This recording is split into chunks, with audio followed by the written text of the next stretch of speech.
Olá, nesta videoaula nós vamos abordar os anticolinesterásicos no primeiro momento e no segundo momento nós vamos falar dos bloqueadores neuromusculares.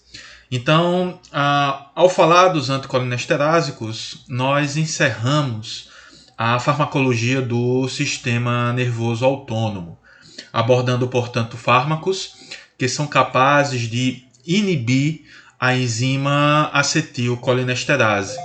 E ao inibir a enzima acetilcolinesterase, esses fármacos são capazes de aumentar a disponibilidade de acetilcolina na fenda sináptica, na biofase, potencializando, portanto, a transmissão colinérgica, tanto na junção neuroefetora do sistema nervoso autônomo parasimpático, que é o que a gente vai dar mais enfoque na aula de hoje, como também na placa motora, lá na musculatura esquelética, onde também nós observamos uma transmissão colinérgica, nos gânglios e no sistema nervoso central. Então, esses fármacos, ao inibir a enzima acetilcolinesterase, eles são capazes de potencializar a neurotransmissão colinérgica em todos estes locais.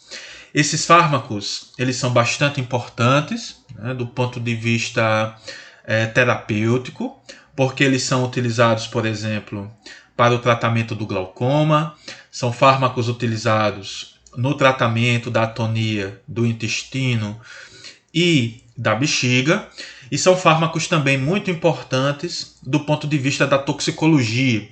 Então, alguns agentes anticolinesterásicos são capazes de inibir de forma irreversível a enzima acetilcolinesterase, produzindo, portanto, efeitos tóxicos que podem levar à morte de um paciente. É o caso, por exemplo, dos organofosforados, que são substâncias utilizadas como inseticidas, e também substâncias utilizadas na guerra química, na forma de gases. Então a gente vai falar um pouquinho nessa primeira parte dos agentes capazes de inibir a enzima acetilcolinesterase. Então, como a gente viu nas últimas aulas, a enzima acetilcolinesterase ela é bastante importante porque ela é capaz de clivar a acetilcolina em acetil-icolina, pondo, portanto, fim à ação deste neurotransmissor.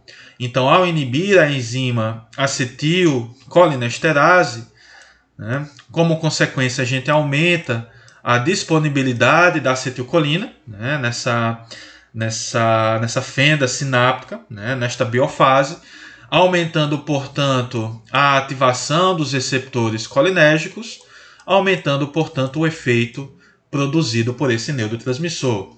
Então, como consequência da inibição da acetilcolinesterase, nós temos uma potencialização da transmissão colinérgica, onde, tanto na junção neuroefetora, lá do sistema nervoso autônomo parasimpático, como também nos gânglios do sistema nervoso autônomo e no sistema nervoso central. Do ponto de vista terapêutico, esse aumento da transmissão colinérgica, essa potencialização da transmissão colinérgica, vai ser importante na junção neuroefetora, principalmente no olho, no intestino e na bexiga. Também essa potencialização da transmissão colinérgica vai ser importante na placa motora, do músculo esquelético, e no sistema nervoso central, onde a potencialização da transmissão colinérgica nesses três locais tem interesse terapêutico, enquanto que nos gânglios isso vai estar relacionado principalmente a reações adversas que alguns dos agentes anticolinesterásicos são capazes de promover. Bom, a acetilcolinesterase é uma enzima que faz parte de uma família de colinesterases, cuja família é representada por duas enzimas, a própria acetilcolinesterase e a butirilcolinesterase, que também é conhecida como pseudocolinesterase. Então, essas duas enzimas apresentam uma estrutura bastante similar, mas essas enzimas apresentam importantes diferenças no que diz respeito à especificidade de substrato e à sua localização no nosso organismo. Então, a butirilcolinesterase é uma enzima amplamente encontrada no nosso organismo, tá? Sendo observada na pele, no fígado, na musculatura lisa e na mucosa do trato gastrointestinal, no coração e de forma solúvel no plasma. E essa enzima ela tem baixa especificidade de substrato, podendo hidrolisar várias substâncias que apresentam em sua estrutura química uma ligação éster. Então, a butirilcolinesterase ela é capaz de clivar a butirilcolina, a própria acetilcolina, tá? Vários fármacos que apresentam ligação éster, como o succinilmetônio, que vamos falar na nossa videoaula seguinte, a cocaína, né? E a aprocaína. Então, fármacos que apresentam ligação éster, eles podem ser metabolizados pela butirilcolinesterase. Já a acetilcolinesterase é um tipo de colinesterase que vai ser encontrada principalmente nas sinapses colinérgicas, né, onde esta enzima vai ser responsável por clivar a acetilcolina, muito embora também a acetilcolinesterase ela possa ser encontrada numa forma solúvel no líquido cefalorraquidiano, provavelmente tendo como função, né, degradar qualquer acetilcolina que fuja, né, das sinapses colinérgicas no sistema nervoso central, e também a acetilcolina, a acetilcolinesterase, ela pode ser encontrada na membrana dos eritrócitos. E a função dessa enzima na membrana dos eritrócitos ainda ela não é muito bem conhecida, né? E a acetilcolinesterase ela tem uma especificidade maior, né, com relação ao substrato, né, degradando fármacos que possuem estrutura muito similar à acetilcolina, né? Assim como também, obviamente, a acetilcolinesterase ela vai ser responsável por degradar o neurotransmissor acetilcolina e também, como a gente já comentou, fármacos bastante similares a ela, né? Como por exemplo a metacolina. Tá? Os inibidores da acetilcolinesterase também são conhecidos como agentes anticolinesterásicos, né? Porque esses fármacos, além de inibir a enzima acetilcolinesterase, esses fármacos também são capazes de inibir a enzima butirilcolinesterase.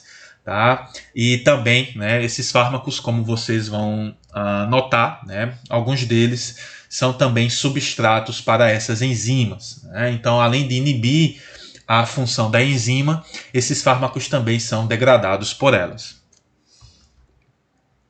Bom, outro ponto importante que nós devemos conhecer é o sítio ativo da acetilcolinesterase e como se dá o processo de degradação da acetilcolina. É importante a gente conhecer, né, o sítio ativo e como se dá essa reação, porque a partir disso a gente consegue entender como os agentes anticolinesterásicos vão atuar, né, como eles vão inibir a função da enzima acetilcolinesterase, inibindo, portanto, a degradação da acetilcolina, o que vai então potencializar a transmissão colinérgica. Então, o sítio ativo da acetilcolinesterase ele é formado por dois locais. Então, nós temos um sítio aniônico, que tem como principal função atrair a molécula da acetilcolina. Esse sítio aniônico ele é carregado negativamente, e essa carga negativa, então, atrai a carga positiva da colina, né, que é representada, né, por esta amina quaternária, né, que é permanentemente carregada com uma carga positiva. Né? Então, positivo atrai negativo, negativo atrai positivo. Então, isso serve então para atrair a molécula de acetilcolina para o sítio ativo da acetilcolinesterase. Então, este é o primeiro passo desta reação enzimática. Logo em seguida, então, nós observamos a transferência do grupamento acetil, né, da acetilcolina, da colina para a hidroxila da serina, né? Esta serina, então, ela representa o sítio esterásico da enzima acetilcolinesterase. Então, a gente observa essa transferência do grupamento acetil da colina para a hidroxila da serina, formando, portanto, uma acetilenzima. Só que essa ligação do grupamento acetil à hidroxila da serina é uma ligação muito instável e ela rapidamente sofre hidrólise, liberando, portanto, né, um ácido acético ou grupamento acetil, e restaurando, portanto, a enzima na sua forma ativa. Tá? Então percebam que é uma reação enzimática bastante rápida. Tá? É considerada como a reação enzimática mais rápida que ocorre no nosso organismo, visto que aproximadamente 10.000 moléculas de acetilcolina são hidrolisadas por segundo. Tá? Então, novamente, o sítio ativo da acetilcolinesterase ele é formado por um sítio aniônico e por um sítio esterásico.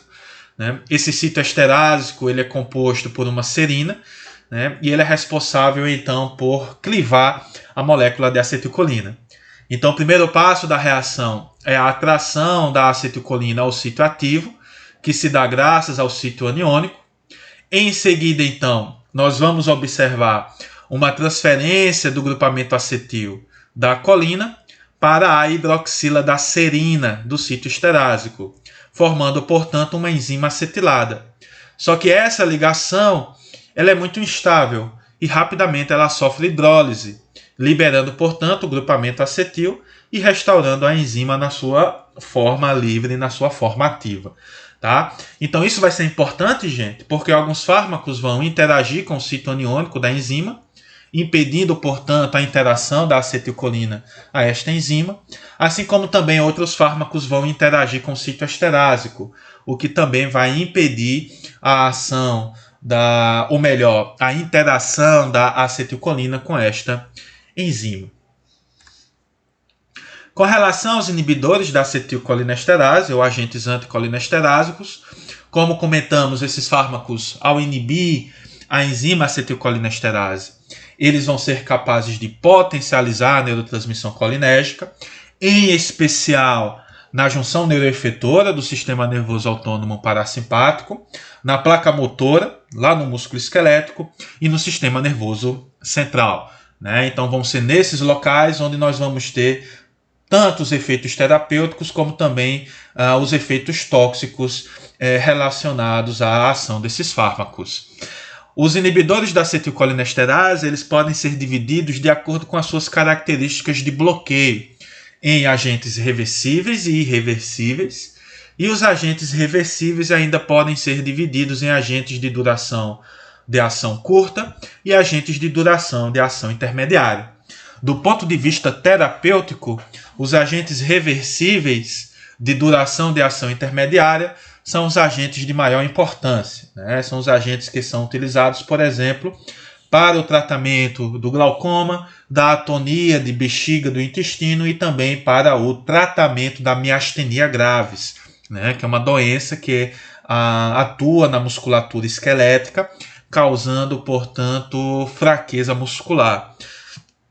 Enquanto que os agentes irreversíveis são importantes principalmente no contexto da toxicologia. Tá?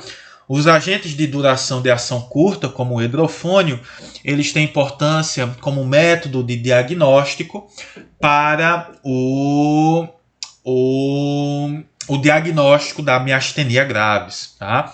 Enquanto que os agentes de duração intermediária, né, vão ter importância para o tratamento da miastenia, para o tratamento da atonia de bexiga e do intestino, para o tratamento do glaucoma e também para o tratamento do Alzheimer.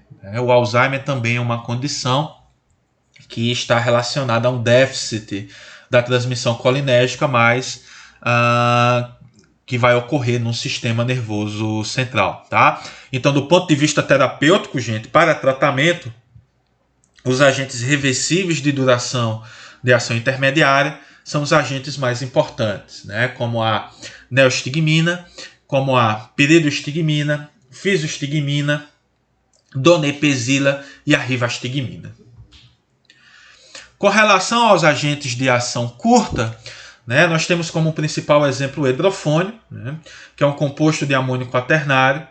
Ele é um agente que vai ser atraído pelo sítio aniônico da enzima acetilcolinesterase, bloqueando, portanto, este sítio. E ao bloquear o sítio aniônico, a gente vai observar que qualquer acetilcolina que estiver circulando aqui pela região, ela não vai interagir com a acetilcolinesterase, consequentemente a acetilcolinesterase não vai degradar esse neurotransmissor, porque o sítio aniônico vai estar ocupado pelo fármaco hidrofônio. O hidrofônio é um agente de ação curta por dois motivos. O primeiro deles é que esta ligação ela é bastante fraca, né? Então o fármaco ele liga e se desliga de forma muito rápida.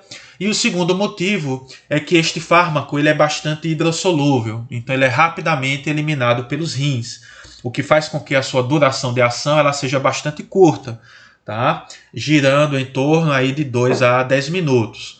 Então é um fármaco que é utilizado principalmente como método diagnóstico para miastenia graves. Então o paciente com miastenia graves, quando faz uso do hidrofônio, ele tem uma melhora muito rápida do seu quadro de fraqueza muscular, né? Porque o hidrofônio vai potencializar a transmissão colinérgica na musculatura esquelética, melhorando momentaneamente o quadro de fraqueza muscular do paciente, conforme pode ser demonstrado pela melhora da ptose palpebral que ocorre neste paciente, né? Então o paciente tem fraqueza do músculo da pálpebra, né? Apresentando uma pálpebra caída. Com o uso do hidrofônio e potencialização da transmissão colinérgica, o paciente então tem uma melhora desse quadro, né? Fazendo com que então a pálpebra contraia e ele tenha uma reversão dessa aptose. Tá? Então o hidrofônio ele é utilizado exclusivamente como método diagnóstico para o tratamento da miastenia graves. Já os inibidores da acetilcolinesterase de ação intermediária, eles são representados principalmente pelos inibidores de carbamato reversíveis, que são compostos carbamoil-ésteres de amônio quaternário ou de amina terciário, e são representados pela neostigmina, fisostigmina, piridostigmina e rivastigmina, né, onde a neostigmina e a piridostigmina são os agentes de amônio quaternário, e a fisostigmina, a rivastigmina são compostos de amina terciária. Tá? Então esses fármacos eles funcionam de forma bastante similar à acetilcolina. A diferença é que eles vão formar uma enzima carbamoilada e essa ligação do grupamento carbamoil à enzima acetilcolinesterase é uma ligação um pouco mais estável. Então eventualmente ela vai sofrer hidrólise, só que essa hidrólise ela vai demorar mais tempo para ocorrer. Então, após a administração desses fármacos por via sistêmica, a gente observa uma inibição da função da enzima de 3 a 4 horas. Então, como funciona? Então, aqui a gente tem a neostigmina, né, que é nosso fármaco. A neostigmina ela vai ser atraída pelo sítio aniônico, tá, da enzima, e quando isto ocorre, nós vamos observar a transferência deste grupamento, né, que é conhecido como grupamento carbamoil, da neostigmina para a hidroxila da serina, formando, portanto, a acetilcolinesterase carbamoilada, né, onde a hidroxila da serina vai estar ligada ao grupamento carbamoil. Essa ligação, do ponto de vista químico, ela é uma ligação mais estável. Tá?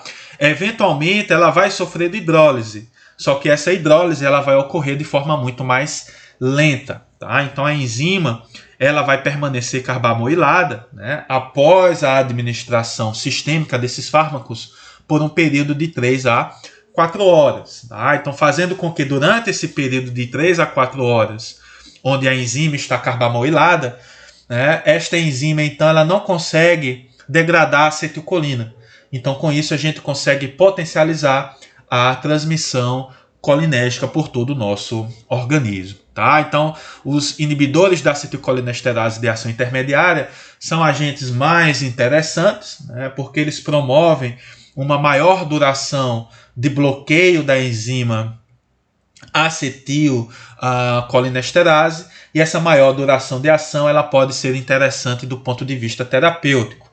Então, esses fármacos eles são utilizados, né, para o tratamento do glaucoma, para o tratamento da atonia de bexiga e do intestino, né, por conta do aumento ou da potencialização da transmissão colinérgica na junção neuroefetora do sistema nervoso autônomo parasimpático, como também esses fármacos são interessantes no tratamento da miastenia graves, né, que tem a ver com uma redução da transmissão colinérgica no músculo esquelético, né, o que está fora do sistema nervoso autônomo, e também são fármacos interessantes no tratamento do Alzheimer. Já os inibidores irreversíveis da acetilcolinesterase, eles são representados pelos organofosforados, né, que são compostos de fósforo pentavalente, como por exemplo o DFP, o sarin, o paration, o malation, né, que aqui no Brasil também são conhecidos como parationa e malationa, e o ecoteofato, que já foi um fármaco utilizado na clínica. Então esses compostos apresentam um fósforo pentavalente, né? Esses compostos interagem com o sítio esterásico da enzima acetilcolinesterase, né, com a hidroxila da serina, fosforilando. Só que essa ligação do fósforo ao sítio esterásico da enzima acetilcolinesterase é uma ligação química muito estável, fazendo com que então o sítio esterásico ele fique permanentemente e irreversivelmente bloqueado pelo organofosforado, tá?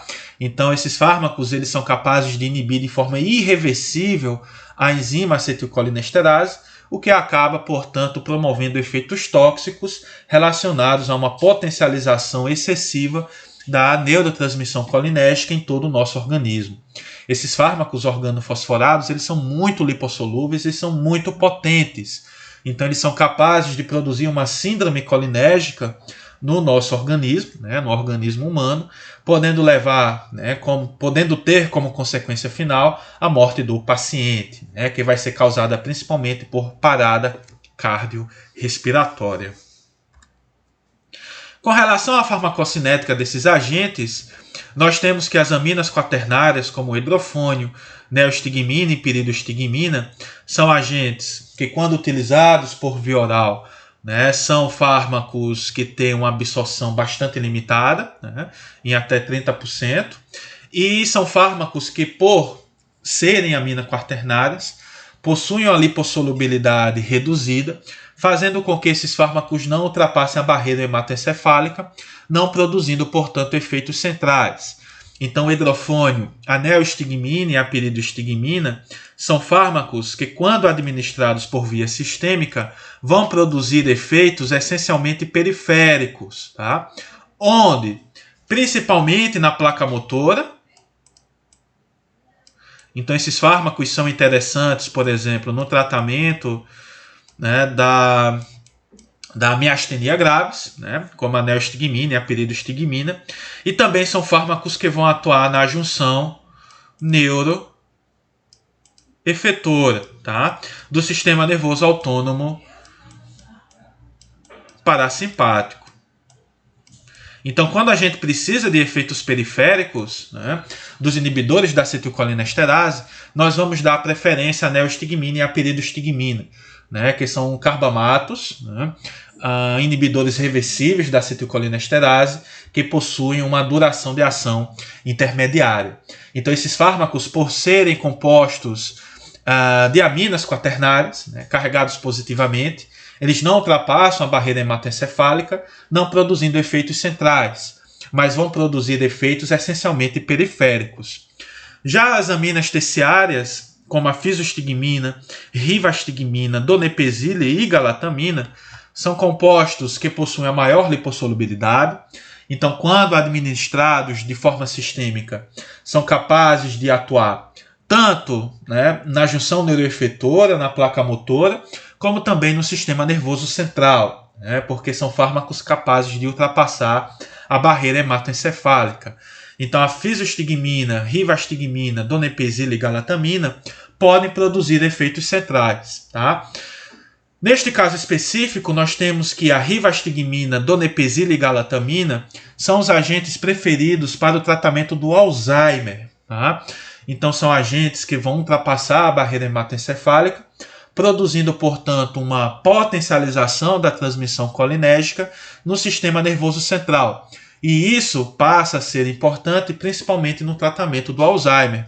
Só que esses fármacos também vão potencializar a neurotransmissão colinérgica perifericamente. E isso vai estar relacionado a algumas de suas reações adversas, né? Então, são fármacos que podem causar hipersalivação, diarreia, cólicas abdominais, o que vai estar relacionado, portanto, ao aumento da transmissão colinérgica na periferia. A fisostigmina é um fármaco utilizado principalmente para o tratamento do glaucoma. Tá? Não é um fármaco utilizado de forma sistêmica, tá? Porque é um fármaco bastante lipossolúvel, pode facilmente ultrapassar a barreira hematoencefálica, causando efeitos centrais adversos. Né? Entre eles, o mais perigoso, né, o maior risco de convulsões. Né? É um fármaco também que pode causar confusão, tá? Então ele não é preferível, né, para tratamento sistêmico. Então a fisostigmina ela fica restrita principalmente para uso tópico no tratamento do glaucoma. Tá? Muito embora esse fármaco ele possa ser absorvido, né, pela mucosa conjuntival, podendo, portanto, causar efeitos sistêmicos. Já os organofosforados são compostos muito lipossolúveis. Eles podem ser absorvidos pela pele, pela mucosa nasal, pela mucosa oral, tá? Trato gastrointestinal. São fármacos também muito potentes e após a absorção, esses fármacos vão inibir, tá, de forma ampla e global as enzimas colinesterases no nosso organismo, produzindo, portanto, efeitos tóxicos. Tá? Então, são fármacos que vão estar relacionados principalmente à toxicologia. Bom, com relação aos efeitos farmacológicos dos inibidores da acetilcolinesterase, né, esses efeitos vão estar relacionados a uma maior disponibilidade de acetilcolina no nosso organismo, tá? Potencializando, portanto, a transmissão colinérgica, tanto na junção neuroefetor, né, o que vai estar relacionado a alguns dos seus efeitos terapêuticos, e também reações adversas, claro, como também nos gânglios, no sistema nervoso central e na placa motora. Tá? Então, com relação aos efeitos, né, basta a gente lembrar das ações do sistema nervoso autônomo parasimpático no nosso organismo. Então, esses fármacos podem promover miose, redução da pressão intraocular e aumento da secreção lacrimal. Tá? Então, o que está relacionado a uma potencialização da transmissão colinérgica no olho. Tá? Também broncoconstricção e aumento da secreção brônquica. Né? Isso também pode ser reações adversas a esses fármacos. Hipersalivação e maior produção de suor. Bradicardia e hipotensão, né? Efeitos cardiovasculares. Maior contração do trato gastrointestinal, né? E produção de ácido. Tá? Então, tudo isso está relacionado principalmente a uma potencialização da transmissão colinérgica na periferia, né? Do sistema nervoso autônomo parasimpático. No sistema nervoso central, as aminas terciárias dos organofosforados podem promover convulsões, tá? Levando até, no caso da superdosagem, a perda da consciência e a parada respiratória. Tá? E na musculatura esquelética, lá na placa motora, tá? Um aumento da transmissão colinérgica pode aumentar a força de contração, né? Pode produzir espasmos, fasciculações, e isso pode evoluir até mesmo para a paralisia muscular. Né? Essa paralisia muscular ela ocorre por um fenômeno de bloqueio por despolarização. Né? Então, o receptor nicotínico lá do músculo esquelético ele fica ativado, né, por longos períodos de tempo. Então isso faz com que a musculatura esquelética não consiga se repolarizar. Então, com isso, como não ocorre repolarização, a gente observa um estado de dessensibilização. Né? Então, mesmo que venha uma acetilcolina e ative um receptor nicotínico, não vai haver contração, porque o músculo esquelético já está despolarizado. Tá? Então isso vai gerar essa paralisia muscular, que pode também acabar contribuindo para a depressão respiratória, né? Pela paralisia muscular dos músculos da respiração. Tá? Então isso é uma consequência grave que vai estar relacionada principalmente à superdosagem né, aos inibidores da acetilcolinesterase, e também vai ser um efeito que pode ser produzido pelos organofosforados, né, que são agentes tóxicos, né, que podem levar à morte do paciente. Bom, com relação às indicações terapêuticas dos inibidores da acetilcolinesterase, né, nós temos que a neostigmina é utilizada principalmente por seus efeitos periféricos, né, ao potencializar a transmissão colinérgica no trato gastrointestinal e na bexiga. Tá? Então a neostigmina ela vai ser interessante porque ela vai estimular a contração do trato gastrointestinal e da bexiga. E essa contração ela pode ser interessante no caso do ilho paralítico pós-cirúrgico e na atonia da bexiga, né? Tanto pós-cirúrgica como também associada a outras condições, como por exemplo no caso do diabetes. Tá? Então, a neostigmina ela pode ser utilizada tanto por via oral como por via parenteral, né? E após a sua administração, a gente vai observar uma maior contração do trato gastrointestinal e da bexiga, né? Restaurando, portanto, a atividade motora desses tecidos na situação de um ilho paralítico, né, pós-cirúrgico, ou da atonia da bexiga. Percebam que a neostigmina, quando utilizada por via oral, a sua dosagem é muito maior do que a dosagem por via subcutânea. Então isso se dá, novamente, porque a neostigmina é uma amina quaternária, né, um fármaco hidrossolúvel, que quando administrado por via oral, ele não consegue ser absorvido de forma satisfatória. Tá? Então, o que faz com que esse fármaco, quando administrado por via oral, a dosagem necessária seja muito maior do que a dosagem utilizada quando este fármaco é administrado por via parenteral.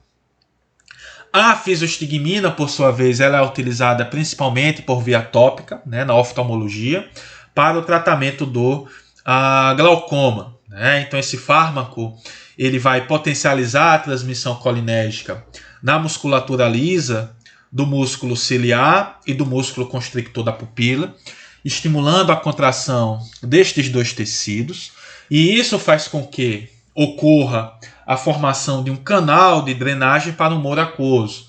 Então a fisostigmina ela é capaz de reduzir a pressão intraocular, sendo, portanto, interessante para o tratamento do glaucoma. Tá? No entanto, esse é um fármaco, né, de segunda, terceira escolha. Né? Ele não é um fármaco preferível para o tratamento do glaucoma, principalmente por conta de sua segurança. Né? É um fármaco que, eventualmente, ele pode ser absorvido pela mucosa conjuntival, podendo promover efeitos periféricos. Então, a fisostigmina ela pode ser utilizada tanto em monoterapia, como associada à pilocarpina.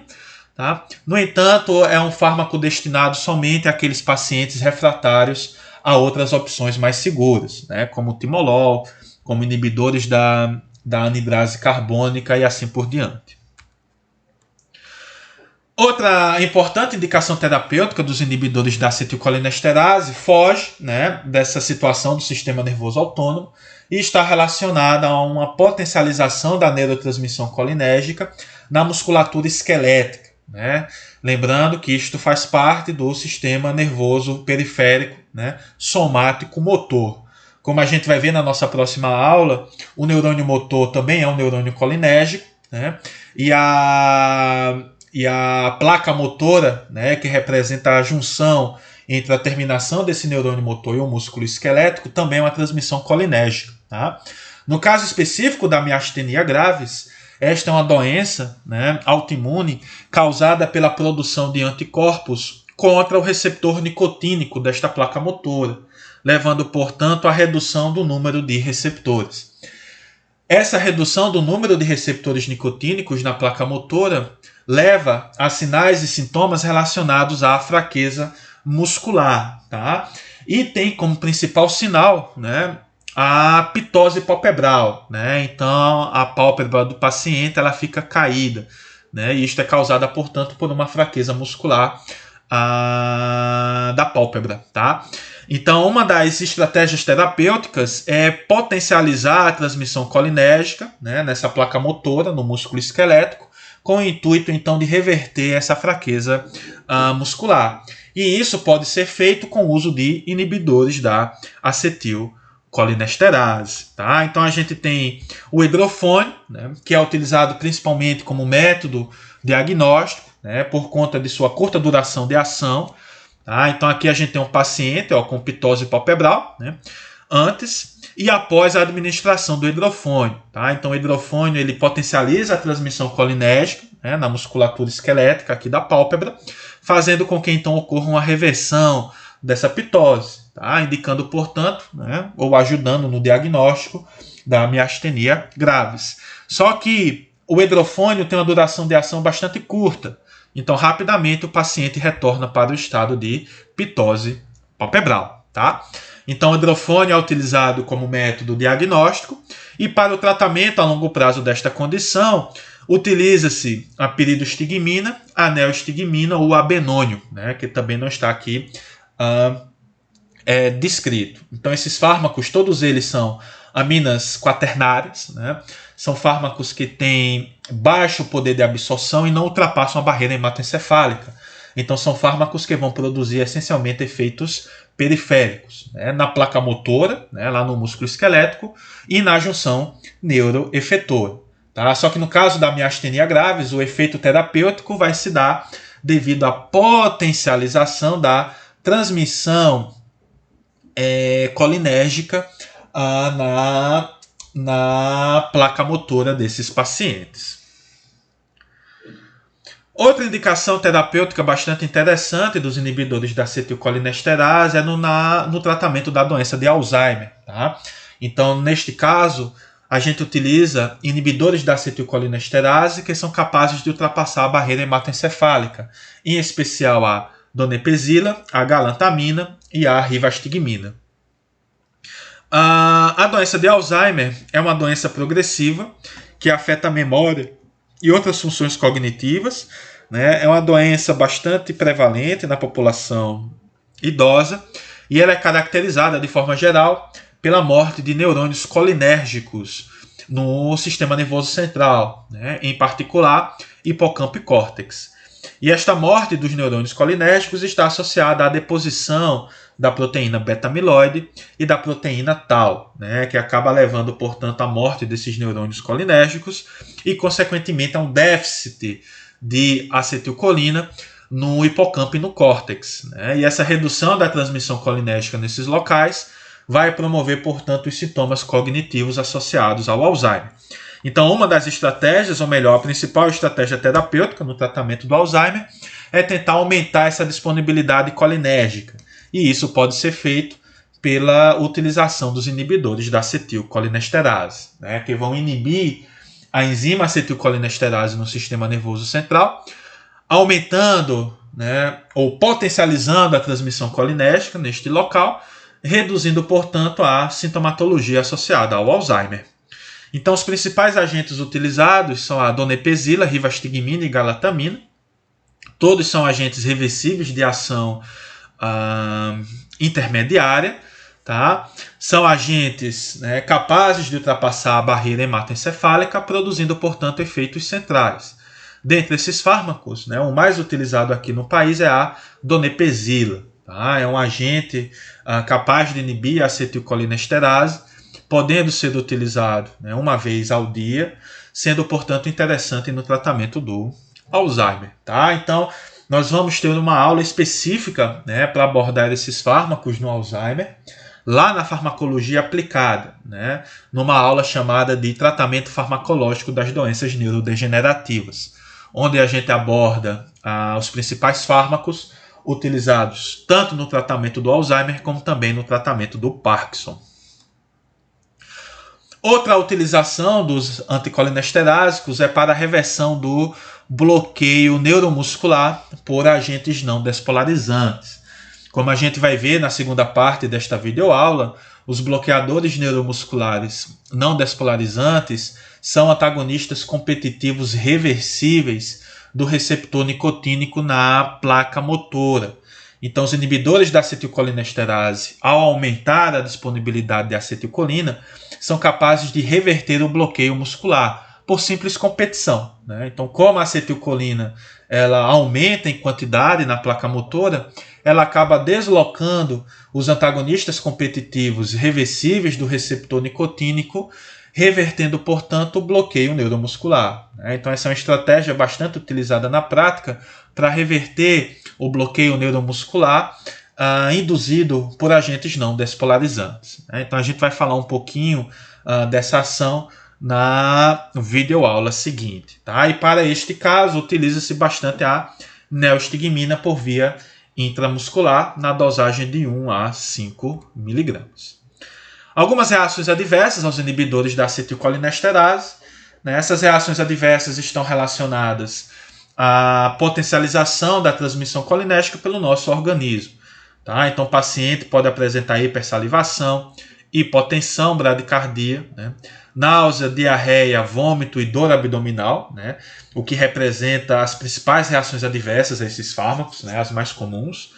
Também broncoespasmos, tá? Então bastante cuidado em pacientes que apresentam problemas respiratórios, né? Em especial asma, e convulsões, tá? Em especial a fisostigmina, tá? Que é um agente que está bastante relacionado quando utilizado, né, em superdosagem, ou quando absorvido de forma significativa pela mucosa conjuntival, né, pode ultrapassar a barreira hematoencefálica, produzindo, portanto, efeitos centrais.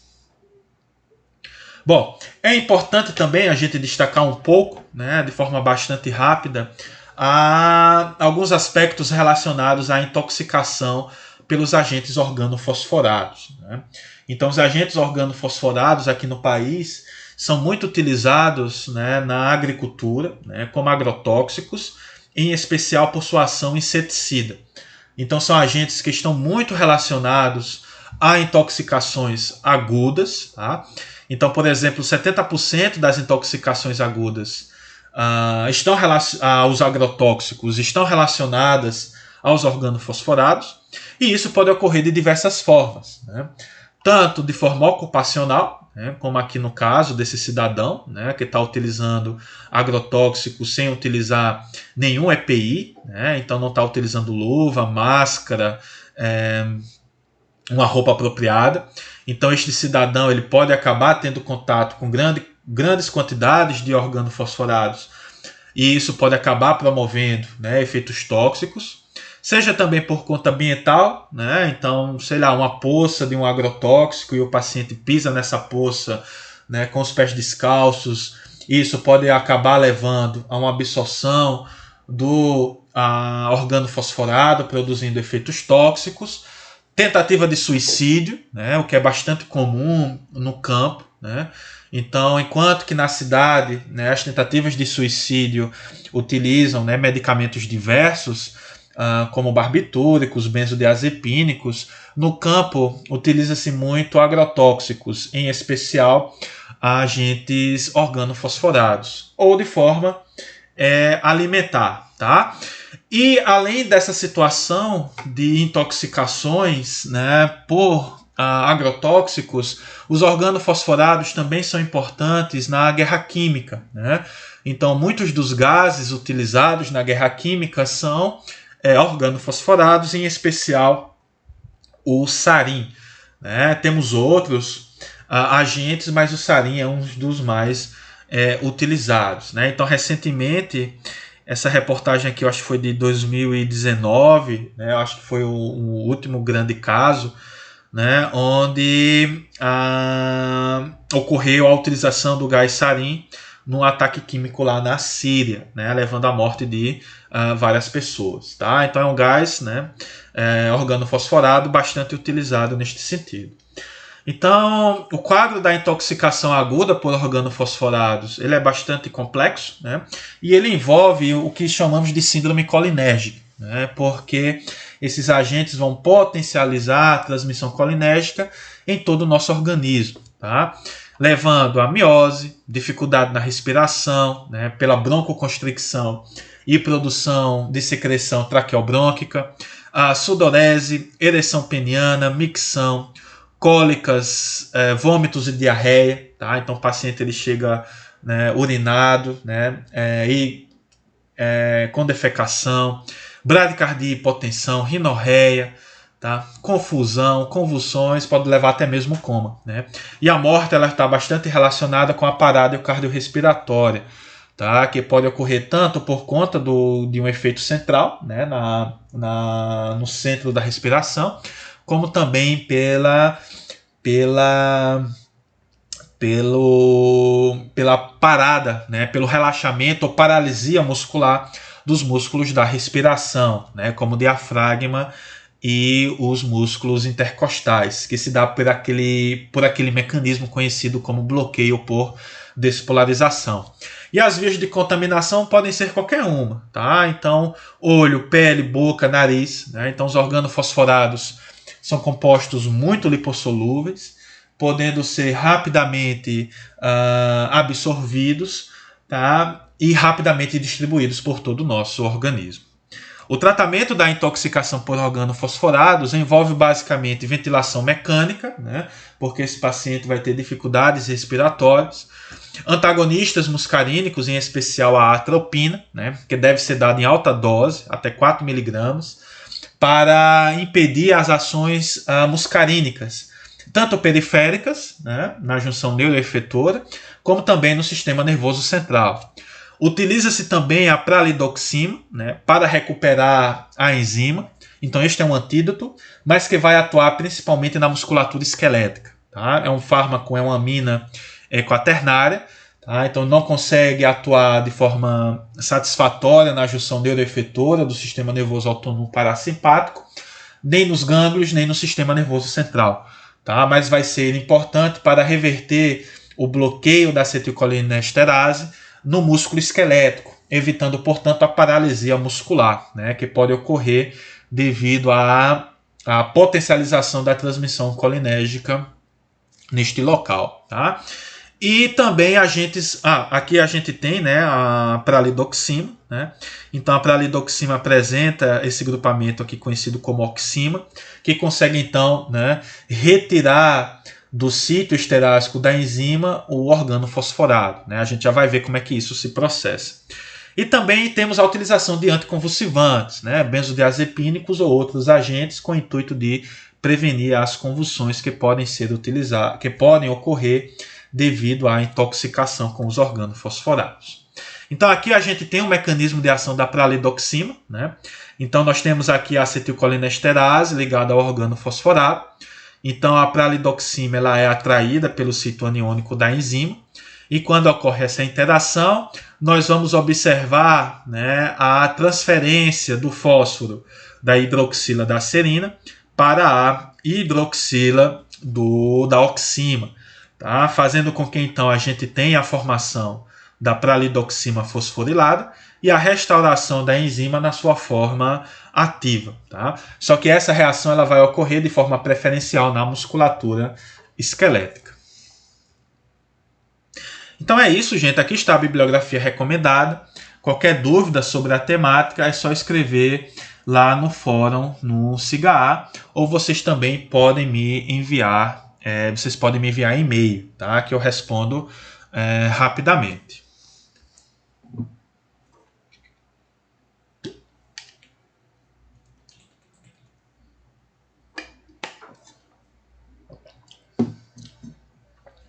Vamos agora então à segunda temática desta videoaula, onde nós vamos abordar os bloqueadores neuromusculares. Os bloqueadores neuromusculares, eles representam um conjunto de fármacos que são utilizados devido à sua capacidade de, né, impedir ou prejudicar a ação da acetilcolina na placa motora do músculo esquelético, levando, portanto, a um relaxamento ou paralisia muscular. E essa paralisia muscular ela é muito importante no contexto cirúrgico, porque ela vai facilitar a intubação traqueal, né? Porque esses fármacos vão causar relaxamento da musculatura esquelética do pescoço. E também são fármacos importantes porque vão facilitar a cirurgia intracavitária, né? As cirurgias tanto intraabdominais como intratoráxicas, né? Por facilitar, portanto, né, a laparotomia e a visualização, no caso da cirurgia intraabdominal, né, e visualização das vísceras, como também são fármacos que vão evitar qualquer movimento muscular que possa ocorrer durante a cirurgia, né, qualquer movimento reflexo involuntário. Então, são fármacos bastante interessantes no contexto cirúrgico para facilitar, portanto, as cirurgias. Esses agentes eles são divididos em dois grandes grupos, né? Então, nós temos os bloqueadores neuromusculares não despolarizantes, né, que são fármacos que vão funcionar basicamente como antagonistas competitivos reversíveis do receptor nicotínico, né, no músculo esquelético. E temos também os bloqueadores neuromusculares despolarizantes, né, que vão causar um bloqueio por despolarização. Tá? Então, esses fármacos vão causar, né, uma ativação prolongada do receptor nicotínico no músculo esquelético, impedindo, portanto, a repolarização desse músculo, consequentemente causando um relaxamento, uma paralisia muscular. Tá? Então, a gente vai falar um pouquinho desses fármacos agora nesta aula. Só que antes de falar dos bloqueadores neuromusculares, é importante a gente relembrar um pouco, né, sobre o sistema somático motor, né? Então, o sistema somático ele faz parte do sistema nervoso periférico, né, juntamente com o sistema nervoso autônomo. E no caso específico do sistema somático motor, né, ele é formado por um único neurônio, né, que vai ter origem no corno ventral da medula espinhal, tá? Este neurônio motor ele é um neurônio colinérgico, né? Ele é um neurônio único, né? Ao contrário do sistema nervoso autônomo, onde a gente tem um neurônio pré e um neurônio pós-ganglionar. E a terminação desse neurônio vai sintetizar, armazenar e liberar acetilcolina como neurotransmissor. Tá? Então, essa placa motora, né, que representa esse local de contato do neurônio motor, né, com a superfície, com a membrana da musculatura esquelética, também é uma transmissão colinérgica. A diferença é que o receptor que vamos encontrar aqui vai ser um receptor nicotínico muscular, né? Enquanto que na junção neuroefetora do sistema nervoso autônomo era um receptor muscarínico. Tá? Então, os fármacos que atuam na placa motora, como bloqueadores neuromusculares, eles vão atuar especificamente no receptor nicotínico muscular. Tá? Então, vamos dar um zoom, né, nesse sistema somático motor, nesse neurônio motor, melhor dizendo. Tá? Então, ele é um neurônio único, como já falamos. Né? O seu corpo celular está localizado no corno ventral da medula espinhal. Né? Esse neurônio envia projeções, né? O seu axônio ele se dirige para a musculatura esquelética e quando se aproxima desse tecido, a gente observa a formação de vários ramos e cada um desses ramos vai inervar uma fibra muscular, ou seja, vai inervar uma célula de músculo esquelético. Né? E o local de contato entre esta terminação do neurônio motor e a célula do músculo esquelético, ela é conhecida como placa motora, tá? Ou junção neuromuscular. Tá? Então, essa é uma região diferenciada, né? Onde a gente vai observar a presença dos receptores nicotínicos e a acetilcolina liberada pelo neurônio, então, vai ativar esse receptor nicotínico, promovendo, portanto, o processo de contração. E essa contração da musculatura esquelética ela é uma contração voluntária e ela está relacionada com a sustentação, com a postura e com a locomoção do nosso organismo, certo? Então, só relembrando um pouquinho, né, do neurônio motor, vamos agora dar um zoom aqui nessa junção neuromuscular ou na placa motora, né, para a gente relembrar, para a gente conhecer, né, como ocorre essa transmissão colinérgica e como ocorre também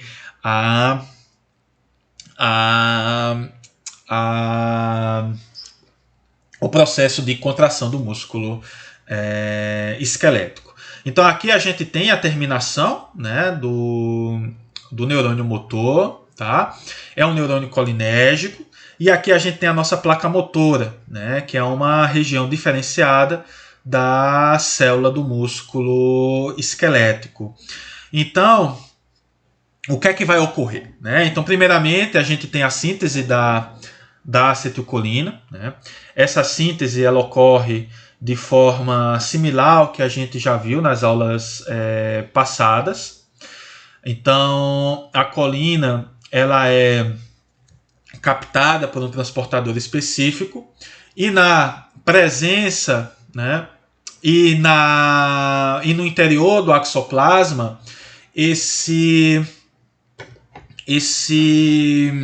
essa substância ela vai sofrer a ação da enzima colina-acetiltransferase, que vai, portanto, né, fundir uma molécula de acetilacolina, levando, portanto, à formação da acetilcolina, né?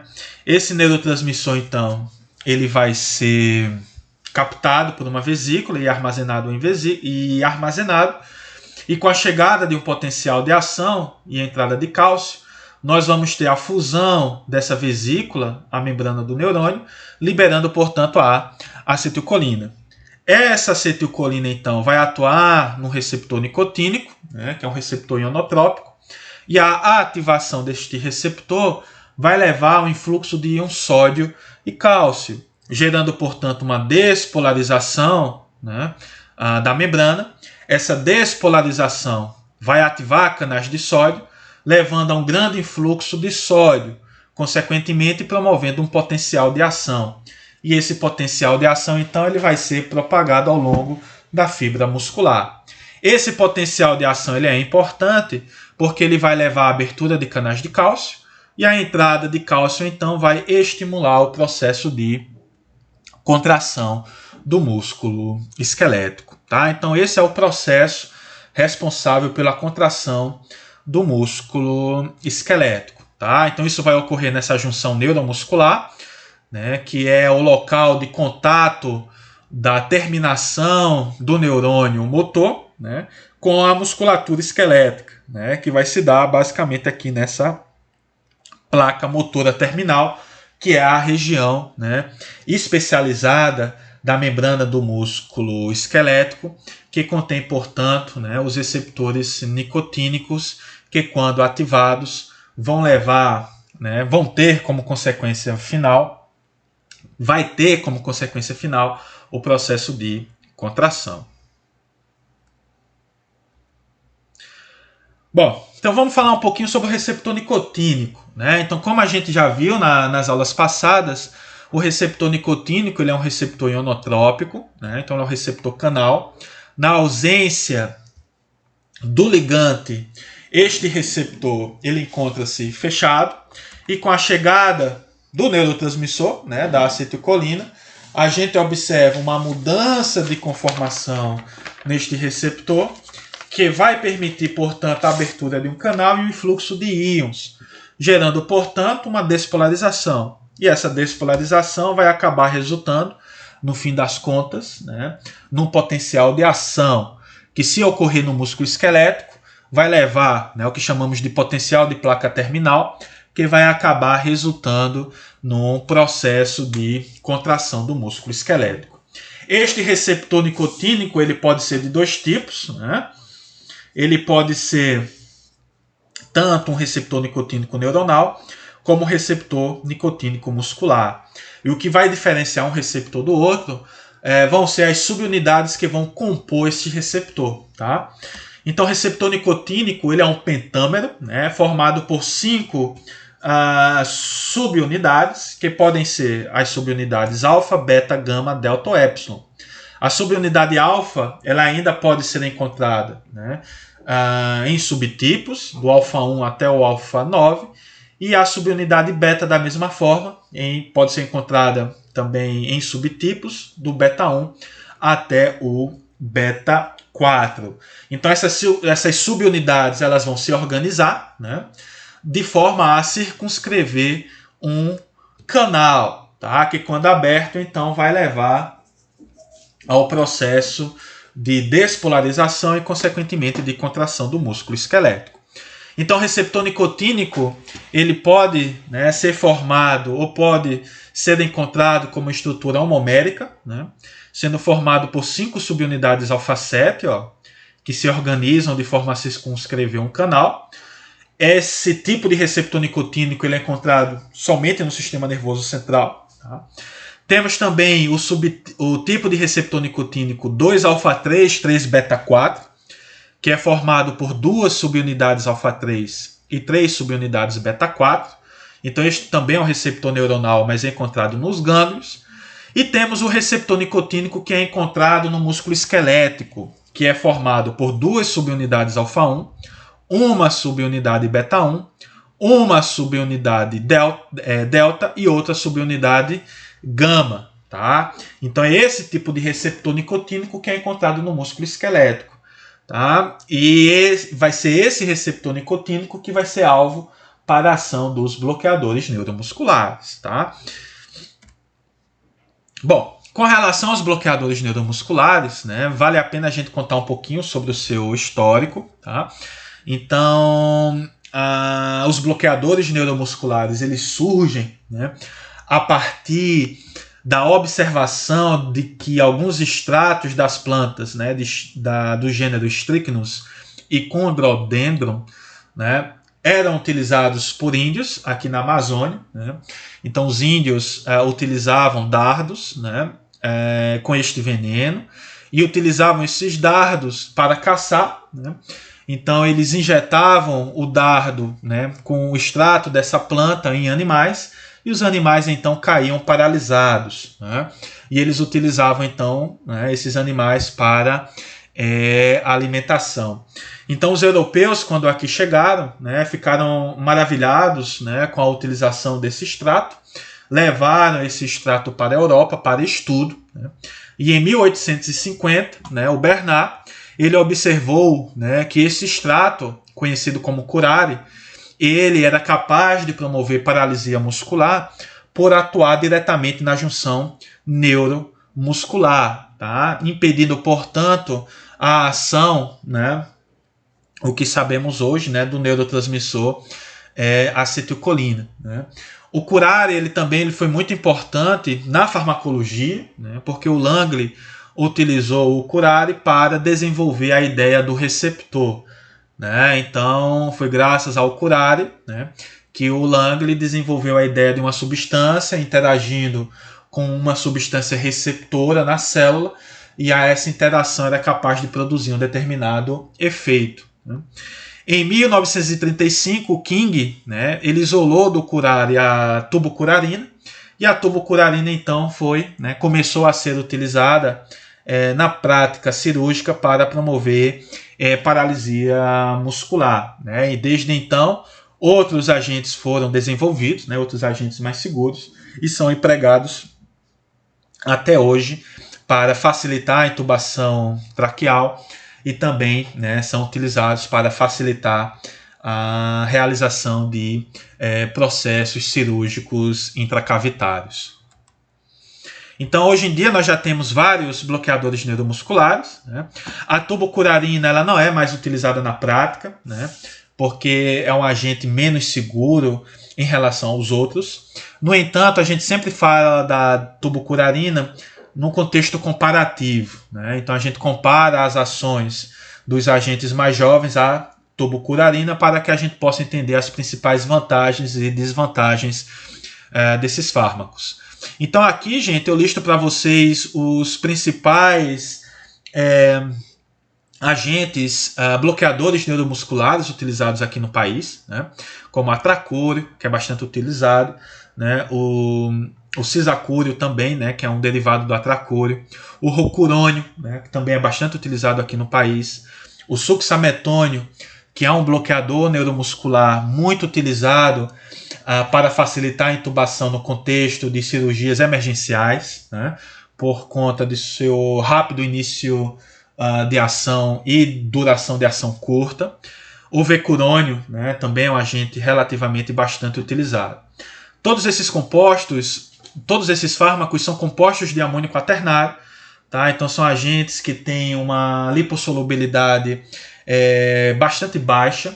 Então são fármacos utilizados principalmente de forma parenteral e que vão produzir efeitos basicamente, né, quase que exclusivamente na musculatura esquelética. Tá? Então são fármacos que têm nenhum efeito central, né, porque não ultrapassam a barreira hematoencefálica, e tem pouco efeito ganglionar, né, com exceção da tubucurarina, né, que consegue ainda exercer um certo bloqueio ganglionar. Mas em comparação aos outros agentes, né, como a tracúrio, rocurônio, succinilcolina, esse efeito ganglionar ele é bem menor. Então aqui nós temos os principais usos terapêuticos dos bloqueadores neuromusculares. Então, na cirurgia, como adjuvante anestésico, né, para evitar movimentos involuntários e facilitar a cirurgia intracavitária, né, para facilitar a intubação, né, e também manobras ortopédicas, né, como alinhamentos de fraturas, né. Então, são fármacos que causam relaxamento muscular, né, paralisia muscular, são fármacos, portanto, interessantes nestes contextos. E também são fármacos utilizados para prevenir traumatismos na eletroconvulsoterapia. A eletroconvulsoterapia é um recurso utilizado no tratamento da depressão grave, refratária. Tá? Então é um tratamento que é capaz de aumentar os níveis de noradrenalina e serotonina no sistema nervoso central, o que é benéfico no tratamento, né, de um paciente com depressão grave. Tá? Então, esses bloqueadores neuromusculares podem ser utilizados para evitar, portanto, né, qualquer tipo de trauma associado, né, às contrações da musculatura esquelética que podem ocorrer durante a terapia eletroconvulsiva. Com relação aos bloqueadores neuromusculares, eles podem ser divididos de acordo com o grupo químico, tipo de bloqueio, duração de ação. Tá? Do ponto de vista prático, o que é mais importante a gente conhecer é o tipo de bloqueio e a duração de ação desses agentes. Então, basicamente, os bloqueadores neuromusculares eles podem ser divididos de acordo com o tipo de bloqueio em agentes despolarizantes e não despolarizantes, né? Com relação aos agentes despolarizantes, o único exemplo atualmente disponível aqui no país é o succinilcolina, né, ou succinilcolina. Né, a gente pode encontrar esse fármaco com essas duas denominações. É o único agente utilizado, ele é um agente de ação ultra curta. Tá? E nós temos também agentes não despolarizantes, né, que são todos os demais. Então, atracúrio, rocurônio, pancurônio, vecurônio, a própria tubucurarina, né, todos eles são classificados como agentes não despolarizantes. E eles podem ser divididos de acordo com a sua duração de ação em agentes de ação curta, né, como o atracúrio. No atracúrio tem ação intermediária. Né, então, são basicamente agentes de ação intermediária e longa. Tá? Como a gente vai ver aqui nessa tabela. Tá? Então aqui a gente tem uma tabela, né, horrorosa com os principais bloqueadores neuromusculares. Em negrito e sublinhado nós temos os agentes mais importantes. Tá? Aqui no país entra ainda o cisacúrio, tá? Que é um derivado do atracúrio também bastante utilizado. Então, no caso do tipo de bloqueio como despolarizante, o mais importante é o succinilcolina, né, que é o único agente utilizado neste sentido. É um agente de ação ultra curta, tá? Então a sua duração de bloqueio gira em torno de 5 a 8 minutos, enquanto que todo o resto dos bloqueadores neuromusculares são agentes não despolarizantes. Tá? São não despolarizantes porque eles vão atuar como antagonistas competitivos reversíveis do receptor nicotínico, né? Que é o que a gente vai abordar logo em seguida.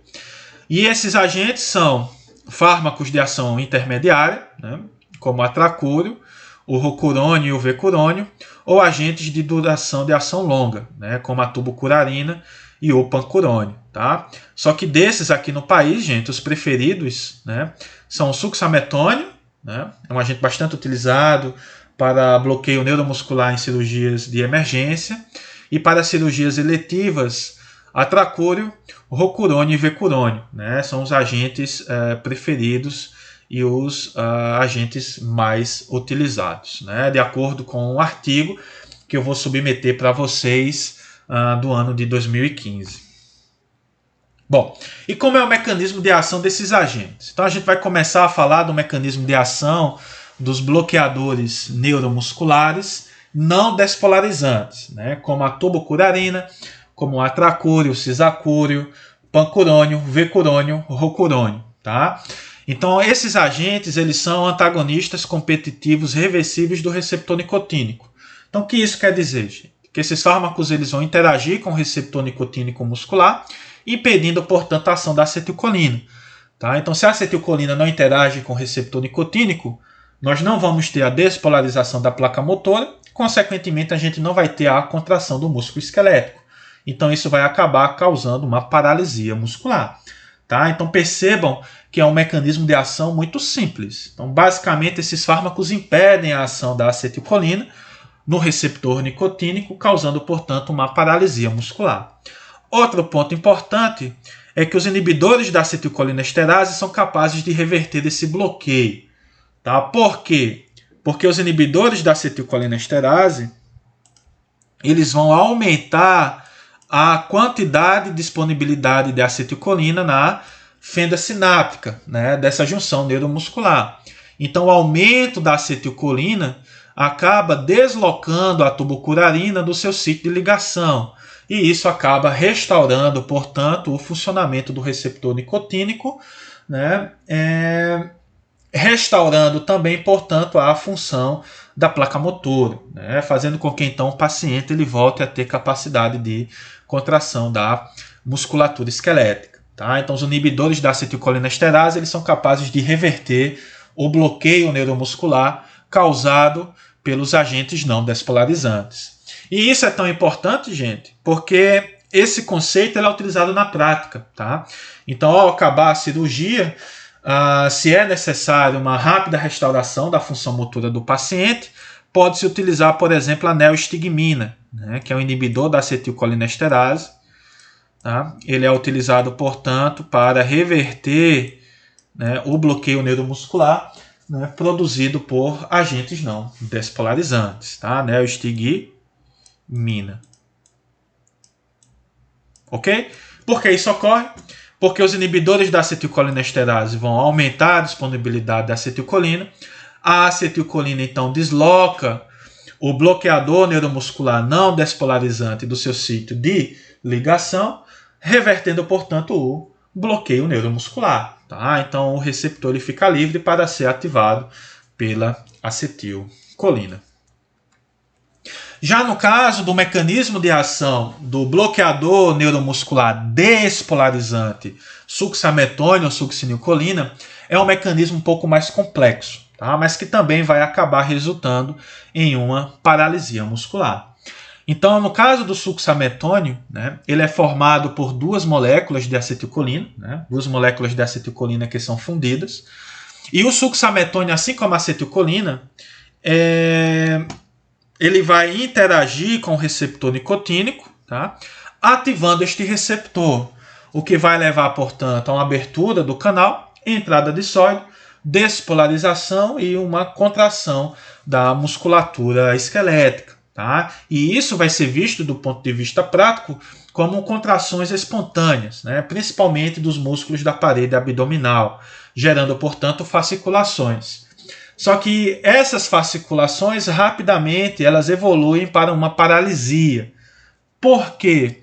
Porque o succinilcolina ele é resistente à ação da acetilcolinesterase. Tá? Então a acetilcolinesterase ela não vai ser capaz de degradar a succinilcolina de forma efetiva. Consequentemente, o receptor nicotínico ele vai ser ativado, né, por longos períodos de tempo, promovendo, portanto, uma despolarização prolongada desse músculo esquelético. E qual que é a consequência dessa despolarização prolongada? É que os canais de sódio, né, vão se inativar e a musculatura esquelética ela não vai conseguir se repolarizar. Então, como ela não se repolariza, mesmo que chegue uma nova acetilcolina e ative um receptor nicotínico, não vai haver contração. Por quê? Porque os canais de sódio estão inativados, né? Logo a gente não vai ter um potencial de ação. E além disso também não vai haver despolarização, porque a membrana já está despolarizada, né? Ela não conseguiu ser repolarizada graças à abertura prolongada, né, do receptor, do canal do receptor nicotínico. Então isso acaba evoluindo, portanto, para uma paralisia flácida, tá? Então, de novo, o succinilcolina, assim como a acetilcolina, vai ativar o receptor nicotínico, né, promovendo a abertura do canal e entrada de íon sódio, o que vai causar uma despolarização e contrações involuntárias, né, fasciculações. Só que essas fasciculações rapidamente evoluem para uma paralisia. Por quê? Porque o succinilcolina ele não é degradado pela acetilcolinesterase, logo ele vai ativar o receptor nicotínico por um longo período de tempo, gerando uma despolarização prolongada. Essa despolarização prolongada vai inativar canais de sódio e vai impedir o processo de repolarização. Então, mesmo que chegue uma nova acetilcolina e ative algum receptor nicotínico, não vai ocorrer um processo de despolarização ou um potencial de ação. Por quê? Porque a membrana ainda está despolarizada, né? Ela não foi repolarizada para que ocorra um novo potencial de ação. Então isso acaba produzindo, portanto, uma paralisia, né, muscular, que é conhecida como bloqueio de fase 1. E é esse bloqueio de fase 1 que é procurado do ponto de vista clínico, né? Então, se existe um bloqueio de fase 1, é porque existe um bloqueio de fase 2, né, que é o que a gente vai falar logo a seguir. Aqui uma pergunta que eu faço a vocês. Qual o efeito dos inibidores da acetilcolinesterase sobre o bloqueio despolarizante? No caso do não despolarizante, a gente tem uma reversão do bloqueio, né, como a gente viu no slide anterior. No caso do bloqueador neuromuscular despolarizante, qual será o efeito dos inibidores da acetilcolinesterase?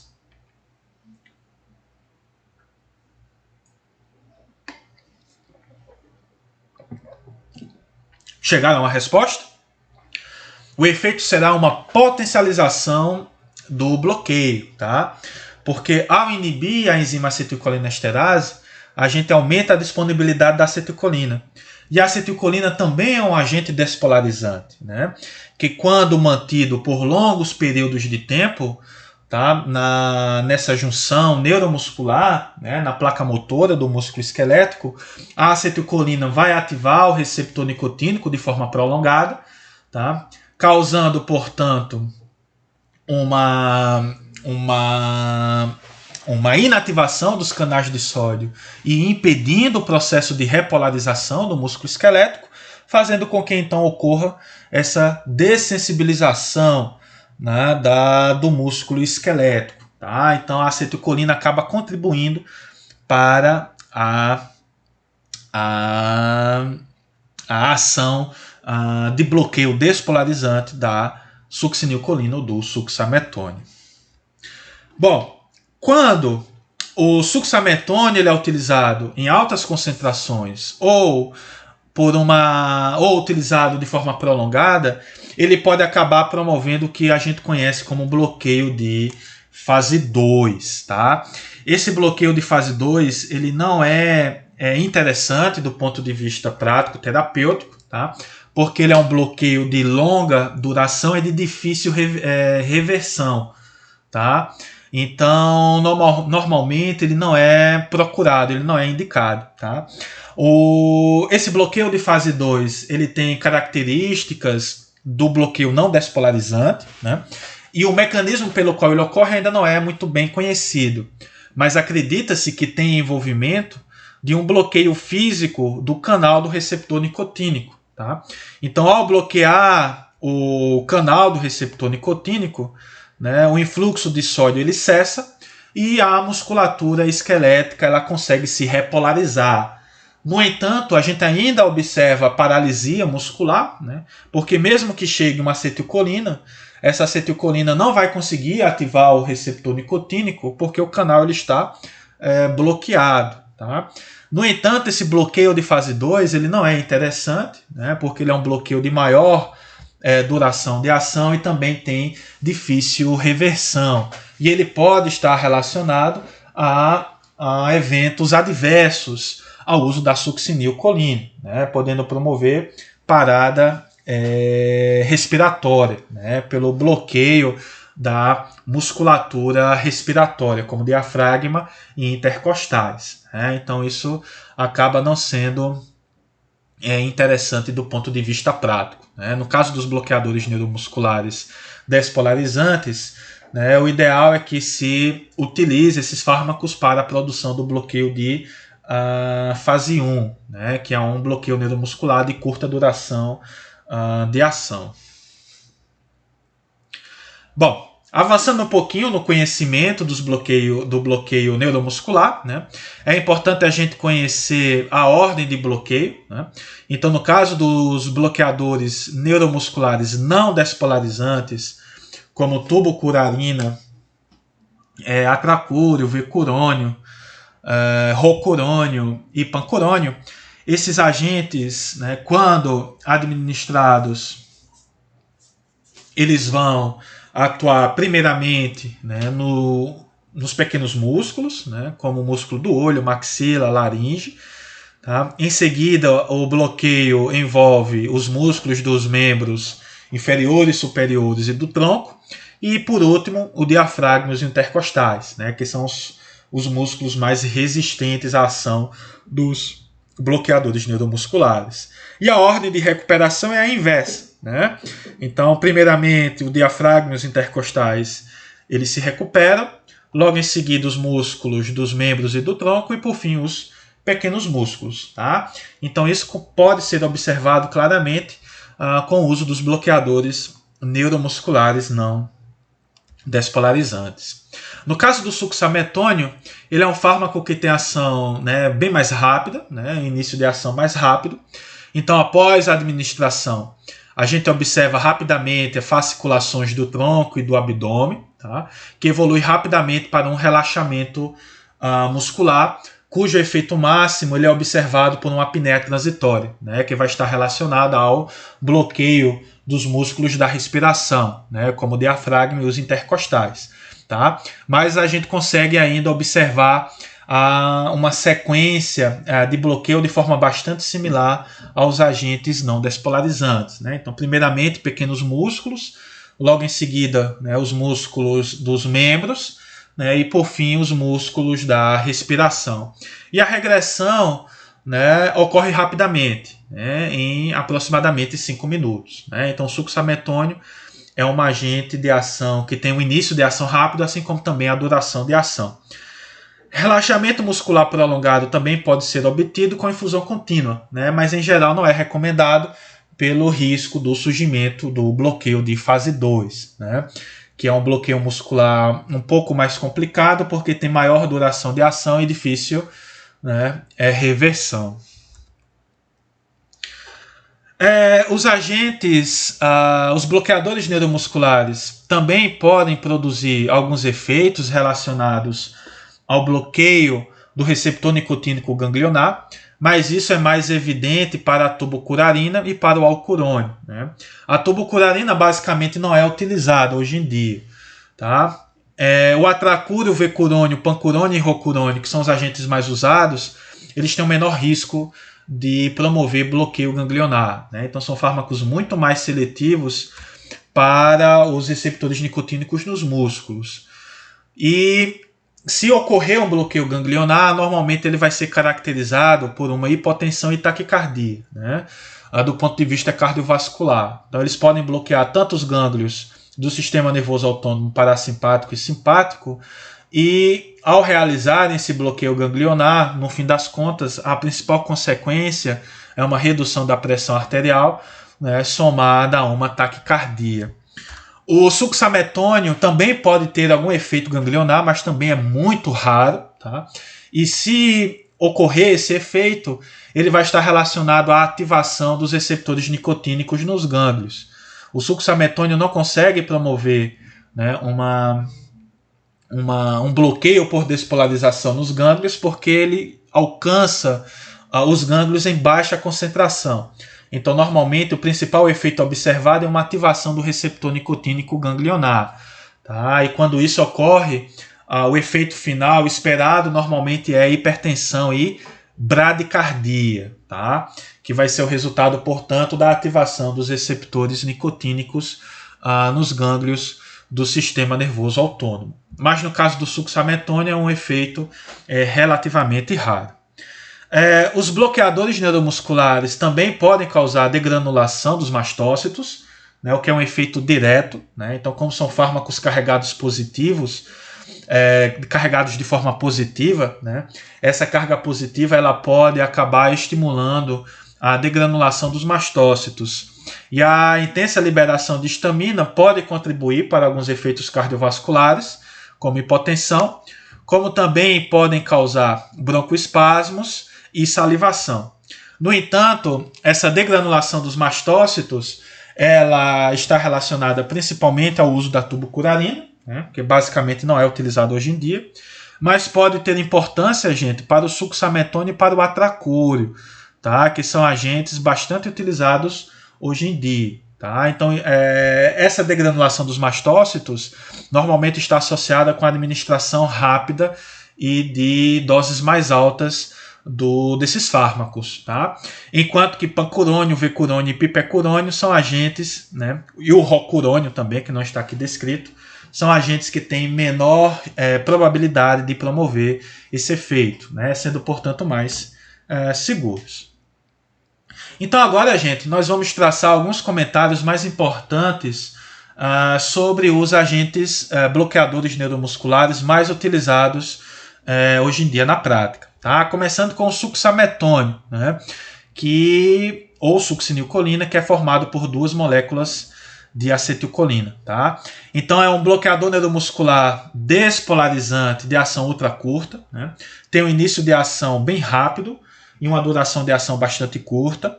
É um fármaco que é metabolizado principalmente pela butirilcolinesterase, tá? E isso pode ser importante em alguns pacientes, gente.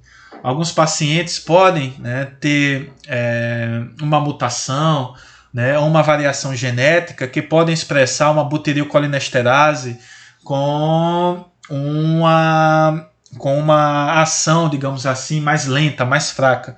Tá? Então, nesse paciente, a utilização do succinilcolina ela não é interessante, né? Porque o succinilcolina ele pode acabar não ser metabolizado por esse paciente, aumentando, portanto, o risco de parada respiratória, né, de reações adversas. Então, existem alguns testes bioquímicos, né, que testam a capacidade de metabolismo do paciente, né, da succinilcolina, como também nós temos alguns testes genéticos, né, que podem avaliar, portanto, o grau de atividade da butirilcolinesterase nos pacientes, evitando, portanto, reações adversas associadas ao uso da succinilcolina ou succinilcolina. E as principais indicações do succinilcolina é para facilitar a intubação, né, principalmente na cirurgia de emergência, também como adjuvante anestésico em cirurgias curtas e na eletroconvulsoterapia, né, por conta de sua curta duração de ação, ele passa a ser interessante então para evitar qualquer tipo de lesão ou traumatismo causado, né, por esta situação. Com relação às reações adversas do succinilcolina, as principais são hipercalemia, tá? Então este fármaco, quando promove despolarização prolongada, o músculo esquelético ele tenta repolarizar, né? E essa repolarização ela é dada pelo efluxo de potássio. Tá? Só que essa repolarização não ocorre porque a gente observa a entrada constante de íon sódio. Tá? Então o potencial de membrana ele não consegue retornar para um potencial de repouso.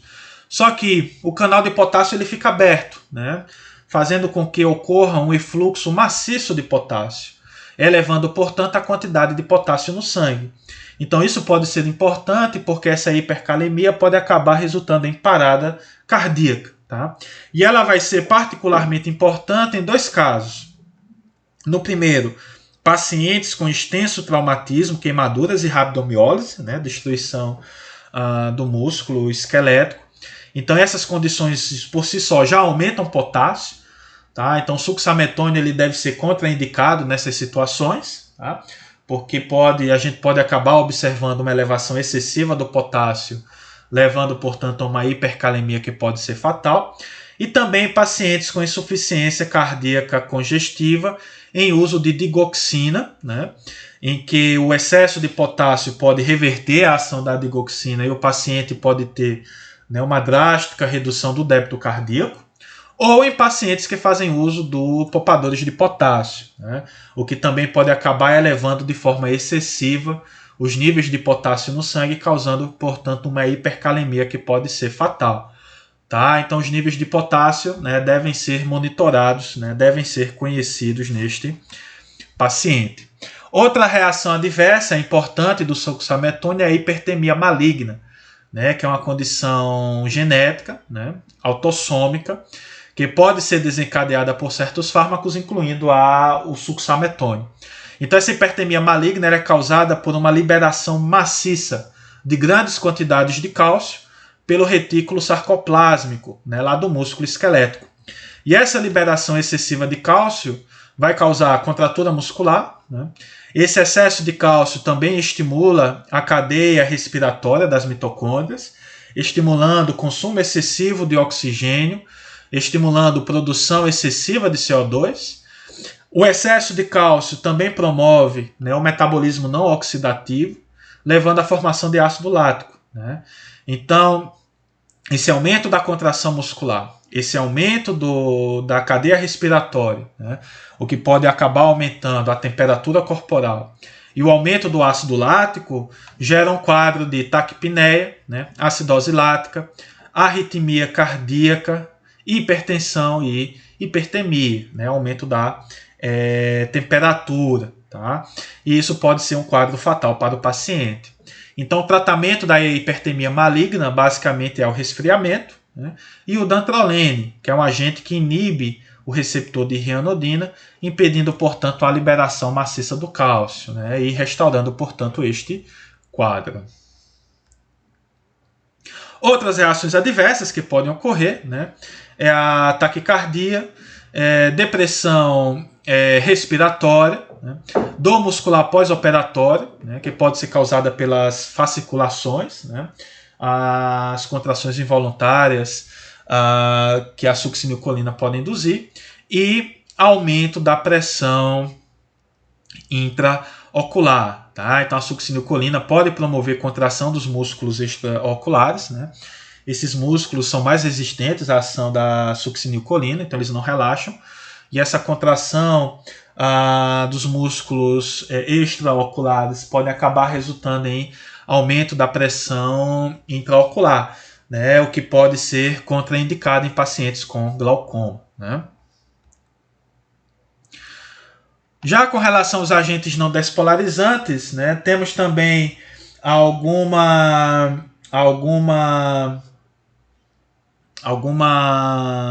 informações sobre os bloqueadores neuromusculares não despolarizantes. Né? O primeiro deles é o atracuro. Tá? Então, o atracuro é um agente de ação intermediária. Né? Ele é muito interessante, principalmente em pacientes idosos, em pacientes com alteração da função hepática ou renal, né? Porque é um agente que sofre metabolismo espontâneo na corrente sanguínea. Tá? Então, ele espontaneamente ele se degrada, né, por meio de uma reação química, a reação de Hoffmann. Tá? Então, é um agente interessante neste sentido. Né? Então, pacientes com alteração na função hepática ou renal podem acabar, portanto, pode acabar sendo seguro nesses pacientes. No entanto, é um fármaco que pode liberar histamina, né, promovendo tanto hipotensão como taquicardia. Né? Então, essa acaba sendo uma desvantagem do atracure. Né? Da mesma forma aqui, gente, com relação ao succinilcolina, né? O succinilcolina também pode levar à liberação de histamina, gerando, portanto, hipotensão e taquicardia. Né? O pancurônio é um agente de ação mais longo, né? É um agente que tem ação vagolítica e simpático-mimética, né? Podendo aumentar a pressão arterial e causar taquicardia. Né? Então, essa seria uma desvantagem, digamos assim, ao pancurônio, né? Por conta da capacidade desse fármaco de reduzir a função do sistema nervoso autônomo parasimpático, ao mesmo tempo que ele é capaz de estimular o sistema nervoso autônomo simpático. Mas é um agente de duração de ação longa, né, que pode ser interessante para a produção, para produzir paralisia muscular, que seja interessante no contexto da intubação, né, para facilitar a intubação ou cirurgias intracavitárias. Já o vecurônio e o rocurônio são os agentes mais interessantes, né? Eles têm uma duração de ação intermediária. O rocurônio tem um início de ação bastante rápido, né, o que é uma vantagem. São fármacos que são metabolizados pelo fígado e pelos rins, o que pode ser uma desvantagem em pacientes com insuficiência renal ou hepática, mas em compensação não possuem basicamente efeitos histaminérgicos ou vagolíticos, tá? Então são agentes mais estáveis, né, do ponto de vista cardiovascular, né, por não produzir nenhum tipo de efeito hipotensor ou de alteração na frequência cardíaca, né? Então acabam sendo agentes bastante utilizados, né, em especial o rocurônio, né, que é um dos agentes bloqueadores neuromusculares não despolarizantes mais utilizados aqui no país. E para estes agentes nós também temos um antídoto, né, que é o Sugamadex, que é um agente quelante, né, que ele se liga ao rocurônio e ao vecurônio, tá, impedindo, portanto, a sua ação. Então o Sugamadex é muito utilizado para reverter o bloqueio neuromuscular induzido por esses agentes, né? Então acabou a cirurgia, a gente quer resgatar o paciente, pode-se utilizar, portanto, o Sugamadex, tanto para reversão de rotina, como também imediata, né? Então, por algum motivo, o paciente apresentou alguma reação adversa grave ao uso desses agentes, o Sugamadex pode ser utilizado para reverter rapidamente estes efeitos, tá? Então, é um agente, né, que funciona para reverter o bloqueio neuromuscular induzido pelo vecurônio e pelo rocurônio. Então é isso, gente. Aqui está a bibliografia recomendada. Tá? Qualquer dúvida é só mandar e-mail. Tá? Eu acho que eu não consegui explicar muito bem um mecanismo de ação da succinilcolina. Tá? Na aula síncrona que vamos ter, eu vou reforçar de forma mais detalhada esse mecanismo de ação. Tá? E caso você tenha qualquer dúvida, é só escrever lá no fórum ou me enviar e-mail.